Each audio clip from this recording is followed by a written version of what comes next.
Welcome to all of you. आज की इस वीडियो में हम जानेंगे how we create our document in M S Word, what is a template, why we use template and what are the benefits of using template in M S Word. तो चलिए शुरू करते हैं।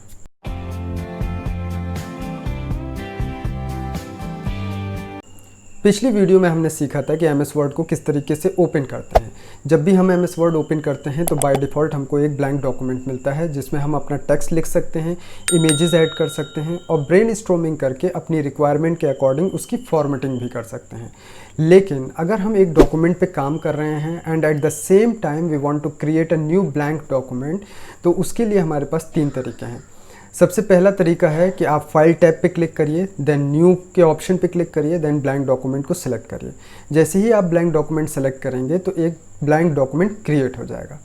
दूसरा तरीका है कि आप क्विक एक्सेस टूल बार पे न्यू के ऑप्शन पे क्लिक कर सकते हैं। अगर न्यू का option quick access tool bar पे डिस्प्ले नहीं हो रहा है तो हमने पिछली ही वीडियो में डिस्कस किया था कि क्विक एक्सेस टूल बार को हम अपनी रिक्वायरमेंट के अकॉर्डिंग कस्टमाइज़ भी कर सकते हैं। तो कस्टमाइज़ करने के लिए आपको एरो की पे क्लिक करना पड़ेगा, देन न्यू के ऑप्शन को सिलेक्ट करना पड़ेगा। जैसे ही आप न्यू का ऑप्शन सेलेक्ट करेंगे तो ये क्विक एक्सेस टूल बार पे डिस्प्ले हो जाएगा। अब आप क्विक एक्सेस टूल बार से न्यू के ऑप्शन पे क्लिक करके इंस्टेंटली ब्लैंक डॉक्यूमेंट क्रिएट कर सकते हैं। तीसरा तरीका जो कि शॉर्टकट मेथड है, आप अपने कीबोर्ड से Ctrl+N प्रेस करके भी ब्लैंक डॉक्यूमेंट क्रिएट कर सकते हैं। अब बात करते हैं कि what is a template. A template is a file that serves as a starting point for a new document. when you open a template, it is pre-formatted in some way. The template would likely have a space for your text and there is no need to format your file. It means कि template एक हमारे document का starting point है जहाँ से हम अपना document create करना स्टार्ट करते हैं। जब भी हम टेम्पलेट को ओपन करते हैं तो वो पहले से फॉर्मेट रहता है, इसलिए हमें फॉर्मेटिंग करने की रिक्वायरमेंट नहीं है। लेकिन फिर भी अगर हम इसके अंदर कुछ मॉडिफिकेशंस करना चाहें या कुछ चीज़ें ऐड करना चाहें तो ये हम कर सकते हैं, इसमें कोई लिमिटेशन भी नहीं है। टेम्पलेट के अंदर कुछ स्पेस दिया रहता है जिसमें हम अपना टेक्स्ट और इमेजेस ऐड कर सकते हैं।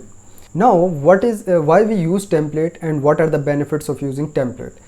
Microsoft Word supports templates, so if you find yourself creating similar documents again and again, it might be a good idea to save one of them as a template, so there is no need to format your file each time when you want to create a new one. Just open the template and start from there. It means कि अगर आप similar type के documents को बार बार create कर रहे हैं या फिर सिमिलर टाइप की फॉर्मेटिंग कर रहे हैं तो बेहतर ये है कि आप एक डॉक्यूमेंट को एज अ टेम्पलेट स्टोर कर लें और उसको यूज़ करके बाकी के डॉक्यूमेंट्स को क्रिएट कर लें। इससे आपका टाइम सेव होगा और एफर्ट्स भी कम लगेंगे क्योंकि आपको बार बार फॉर्मेटिंग करने की रिक्वायरमेंट इसमें नहीं है। यहाँ पर मैं एक एग्जांपल लूँगा, जैसे कि एक प्रोफेशनल है जिसके पास बहुत सारे लोग सीवी बनवाने के लिए आते हैं। अगर वो कुछ सीवी के फॉर्मेट्स को पहले से क्रिएट करके उसको एज अ टेम्पलेट स्टोर कर ले तो वो कस्टमर्स को दिखा सकता है। उसमें से जो भी कस्टमर सेलेक्ट करे उसमें उसका डेटा फीड करके उसको दे सकता है। इससे एफर्ट्स और टाइम दोनों ही कम लगेंगे। माइक्रोसॉफ्ट वर्ड में बहुत सारे टेम्पलेट्स अवेलेबल हैं, हम चाहें तो उन टेम्पलेट्स को यूज़ कर सकते हैं। साथ ही साथ हम इसमें ऑनलाइन भी टेम्पलेट सर्च कर सकते हैं। इसमें डिफरेंट कैटेगरीज भी दी हुई हैं। उन कैटेगरीज पे जैसे कि रिज्यूमे एंड कवर लेटर्स पे मैं क्लिक करता हूँ तो ये रिज्यूमे एंड कवर लेटर्स से रिलेटेड सारे टेम्पलेट्स जो है डिस्प्ले हो गए। अगर इनमें से मुझे किसी टेम्पलेट को यूज़ करना है तो मैं जस्ट उस पर क्लिक करूँगा, देन क्रिएट के बटन पे क्लिक करूँगा तो वो टेम्पलेट मेरे सिस्टम में डाउनलोड हो जाएगा और फिर मैं उसके अंदर मॉडिफिकेशंस कर सकता हूँ। ऐसा माइक्रोसॉफ्ट वर्ड में ऐसा ज़रूरी नहीं है कि आप इन्हीं टेम्पलेट्स को यूज़ करें। आप चाहें तो अपने कस्टम टेम्पलेट्स को बना सकते हैं और उनको सेव भी कर सकते हैं।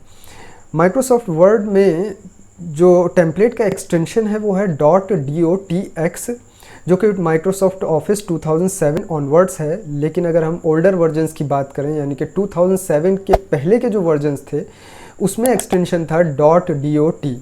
ये अक्सर CCC या फिर ऐसे एग्ज़ाम्स जिसमें फंडामेंटल ऑफ कंप्यूटर पूछा जाता है वहाँ पर MCQ के फॉर्म में ये पूछ लिया जाता है। That's all for now. If you have any query, you may ask in the comment section. We will discuss a new topic in the next video. Thanks for watching.